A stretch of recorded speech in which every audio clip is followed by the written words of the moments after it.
All right, guys, welcome to Under the Arch Sports. I'm Eric Hobbs, And I'm David Willingham. and Cardinals baseball is back. Spring Woohoo. training's underway. We're going to talk about this team and, well, the excitement surrounding it. Before we get into that, please, guys, go ahead and subscribe to our YouTube channel. Find us on Facebook, Instagram, X, and Spotify. Yeah, so you heard me kind of chuckle as I mentioned the excitement around the team. David, we couldn't bring ourselves to do a Cardinal video because there really were no transactions to speak of, and no one views this team as competitive or really trying to win. And a one player that you could trade, nobody wants, or at least the teams he wants to Not go. with the price tag Yeah. associated. Well, and let me caveat that with the teams he wants to go to don't want him, so or need him for that matter. Yeah, So talk about Nolan Arenado, of course, who, Cardinals very publicly tried to trade and very publicly had it blow up in their faces due to incompetence largely. The Red Sox, the last real hope, that kind of went out the window with them signing Alex Bregman. He has too much money there. It wasn't going to happen when the Cardinals' stated goal was to dump salary. With that being their goal, teams were like, "All right, fine, we'll take on this salary, but you're not getting much of anything else in return." And it was probably to the point where the Cardinals just knew they couldn't do it. Some A ball guys or something, someone who never ever make it out of AAA at best. So, so the Cardinals are kind of left honestly in the same boat as the Blues, where they're like, yeah, we're retooling. It's not a rebuild, not a full-on rebuild, and they're stuck in this purgatory of not being competitive, but not fully blowing it up and stockpiling draft picks and young guys and rebuilding. when I So think here some, we are. and I think some of that is Mozeliak doesn't want to admit we need to just blow it up. Oh So yeah. because it will hurt his legacy, if you will. Oh, So that is a large part of it. so I'm Ego. I'm waiting to see if he's just buying his time. In the moment he steps away, the team just says, "Screw it, let's blow everything up." Yeah. And they should. They really should. I think you have to look at the fact that Arenado is your third baseman by default, and ownership will insist on playing him even though they tried to dump him. Well, we're paying him that he's got to play. And it runs totally counterintuitive to trying to revamp the franchise when you've got guys that could play third base. You know, Arenado being at third base just totally screws everything up in terms of trying to get everything going. You look at Nolan Gorman, perhaps being your third baseman. Remember, before when he was a brand new prospect, 18, 19 years old, he played third base. And then as soon as the Cardinals acquired Arenado, he learned second base so that he had a pathway to the majors. Well, you could do that, and then that clears up second base, and things begin to fall into place, except it's not. And then, David, what I was talking about right before we started filming, Wilson Contreras is moving to first base. Great. I could see that working out halfway decently, honestly. Well, Luke and Baker. Well, I think the idea was for him to play third, but I mean, where's he gonna do? Are you just gonna keep him at AAA for another 10 years? Do well, something with him. and I think if Arenado stays, I wouldn't be surprised if Contreras ends up being behind the plate again one more year, just because of that reason. Quite honestly, Well, the other side of the coin there is that you want Contreras' bat in the lineup and having him at first base is a way to keep him healthy. yeah. So you have that factor there, and everything is just. I'm trying to think of what's the bigger mess to talk about next: the starting rotation or the outfield. Yes. Yeah. Well, so let's save the best for last. Let's talk about the outfield now. Where what are you looking at? Alec Burleson maybe as your DH, depending on just how terribly he is fielding and if he can hit. Maybe Jordan Walker's your DH. Who's also not But you have those stellar. two. You have Lars Nootbaar and you have Michael Ciani. Maybe Brendan Donovan gets some spot starts out there, depending on who's got a day off and whatnot. Well, and they might rotate depending on if they need defense as well. Near the end of the game, you could throw Donovan out there. Yeah. So you've got Ciani, who great defensively, limited offensively. Lars, who, if he can stay healthy, there's signs. Got to put it together for a full season. He's yet to do that. And then Jordan Walker, who, frankly, I don't know that I would be worse in right field. I'm And mostly kidding, but not 100%. let's not forget you have Victor Scott chomping at the Yeah. bits too, trying to make his way into this oddball of outfielders, if you will. Yeah. And he's got great speed. He's pretty solid defensively. Got to show he can hit. Again, you have guys who have upside and they've got one half of their game figured out, but there's a lot of ifs, lots of question marks, a lot of unknowns, a lot of uncertainties. And if they don't pretty much all break the Cardinals' way, you've got a disaster of an outfield. That's what you're left with, really. Let's look at what it seems most likely. Jordan Walker gets a lot of singles, bats about 250, 260, zero power production, run production, and is just awful defensively. Lars Nootbaar, solid, steady. He puts up the numbers of a 5 or 6 man on a good playoff team. And then let's say you've got Ciani, who will play great center field, but not really do much. He's an 8-9 kind of guy. That's not what you want out of your outfield. And then you got the pop of Burleson probably Yeah, you taking got Burleson. probably You taking have time away Burleson. from Walker as well out in the outfield. Yeah. No. Infield wise, we talked about Arenado. We talked about Contreras. Shortstop is the one position you feel pretty good about because Mason Wynn, he's developing.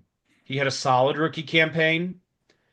You know, that first full season to second full season, you hope to see a jump. If he does, he's the one guy who might be the bright spot and the face of the franchise, frankly. Yeah, and if his back continues to improve, he could really take off for this club. Yeah. He might be the Cardinals' one all-star by default because no one else will. Well, Ryan Helsley. Well, okay, you got Helsley. Yeah, that's true. Uh, Speaking of pitching, relievers are just kind of whatever. You got to get to them for it to matter. And that brings us to the starting pitching. So you have Sonny Gray. All right, you know what he's capable of if he's healthy, if he's right. He has his limits, but he's when he's on, he's great. The Cardinals again trying to blow it up. If they're trying to really reestablish and kind of kickstart this franchise, I'd have traded him. But you know what? The Cardinals aren't committed to anything except protecting Mozeliak until he retires. I think they're committed most to that, honestly. So you have him. You have Miles Michaelis, for better or worse. And by that I mean a lot of worse. And then after that, Andre Palante showed some signs of improvement. And then who else? Your Michael journeyman, McGree. Steven Matz. Well, Steven Matz, he actually was decent in the bullpen. Yeah, I know. And I I'm think just he's going to be there. He's a reliever now, I think. yeah, no, I agree with that. I'm just joking around because they kept Ah, trying to throw him out there. yeah. You got Andre Palante. All right. As I said, he progressed. 2023, I thought the game was over if he touched the baseball. 2024, he had moments where he was like that, but he was a lot better. He was more consistent. You got Michael McGreevy in limited action. It was largely positive, but can he do it for a full season? And I'm not talking as good as he wasn't in his limited appearance. Can he play a full season? 162 games, but can he make 30 starts? Don't know. You have Eric Fetty. Can he be healthy? If he is, what can he do for the Cardinals? Again, so many what ifs, question marks, uncertainty. David,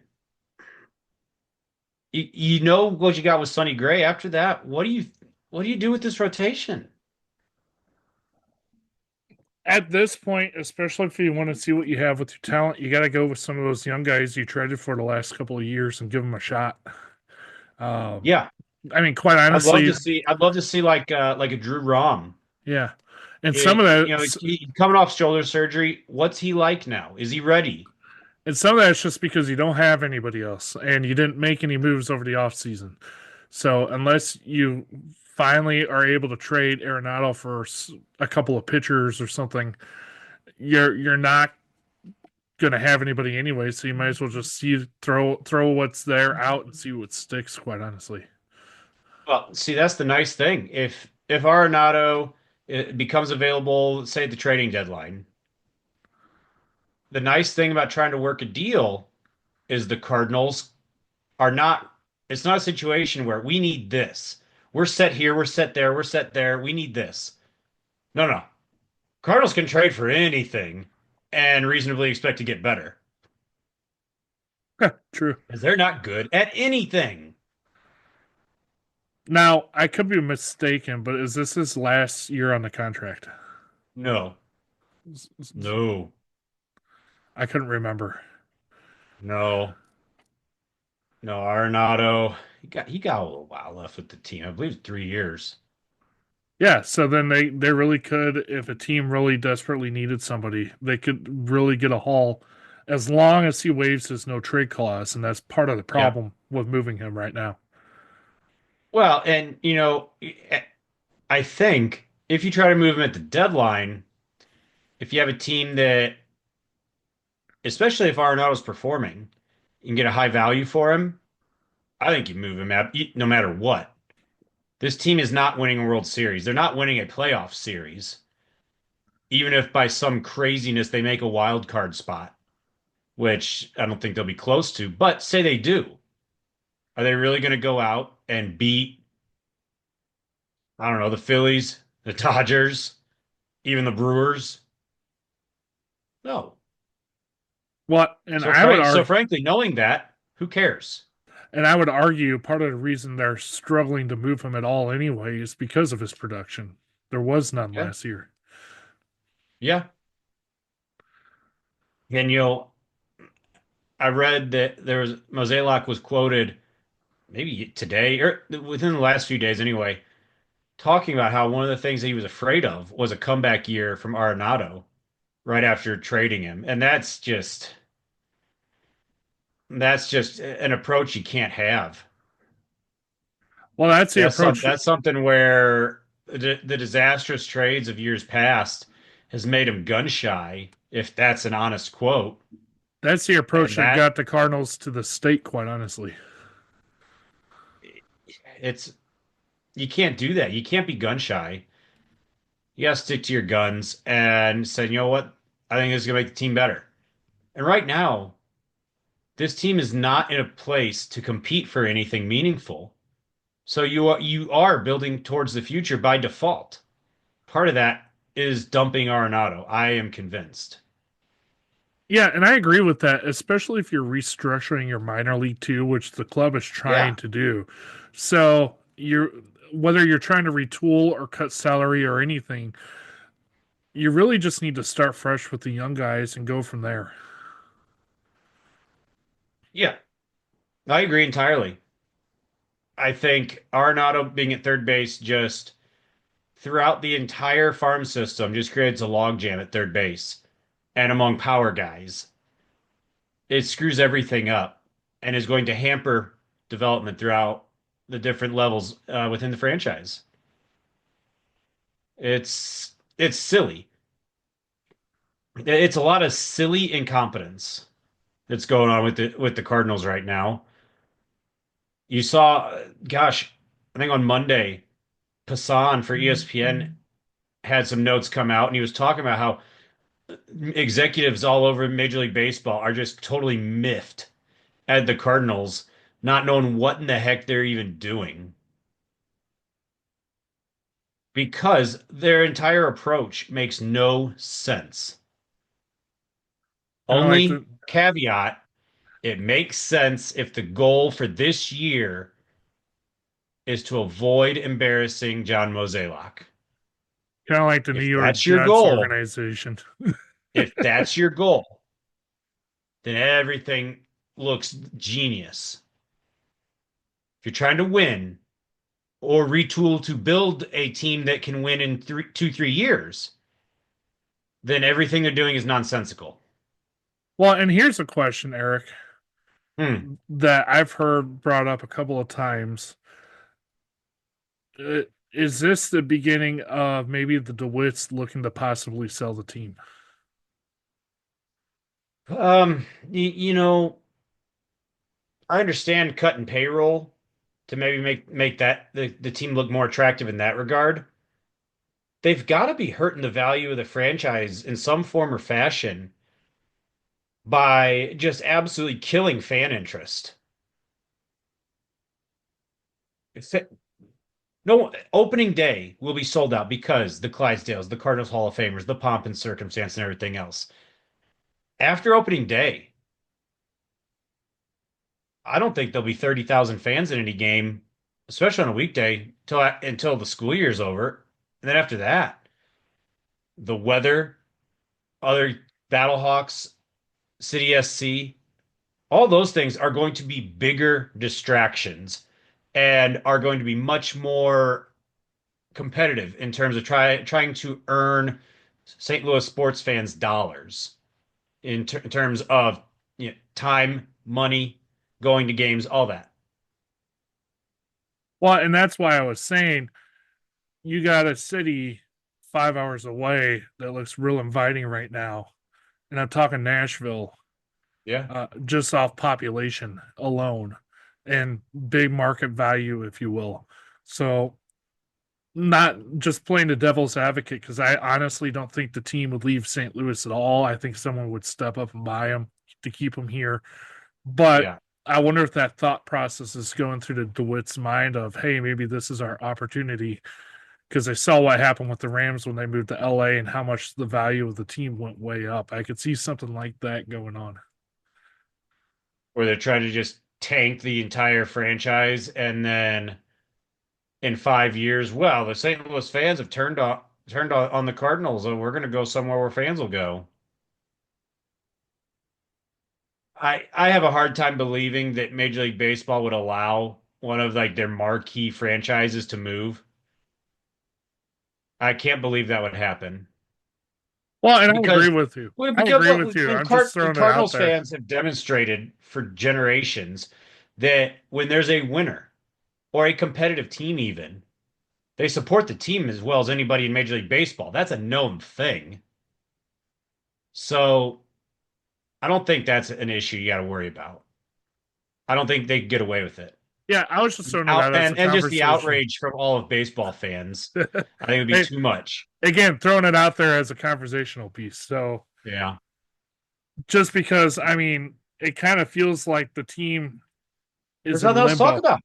Yeah, There the really team is nothing else to talk about with this team. the team is in such limbo, and I really do think it's because of Mozeliak. Everything hinges on him. It's been run by him since he took over after Walt Jocketty left, Yeah. and he has this pompous attitude that it's his way, and his way hasn't worked, and you could see it progressively getting worse every year. And now that he's stepping away, he wants to make sure that his legacy is there. So instead of just flat out admitting, hey, we need to retool, we're going to hold Yeah. out as long as we can. Yeah. This I think that is how you sum up the Cardinals right now is the entire organization is in a 1 year holding pattern to let Mozeliak save face. Which is asinine. But Yeah, I agree, but I think that's exactly what's going on. And I'm really curious to see if heading into 2026, if there aren't moves left and right. We might have that. you might even have that before the year is over. So Yeah. it'll be interesting to see. Until then, we'll keep everybody updated with news from spring training, and if any move does happen with Arenado, just make sure you stay tuned to Under Your Sports, and we'll keep you updated.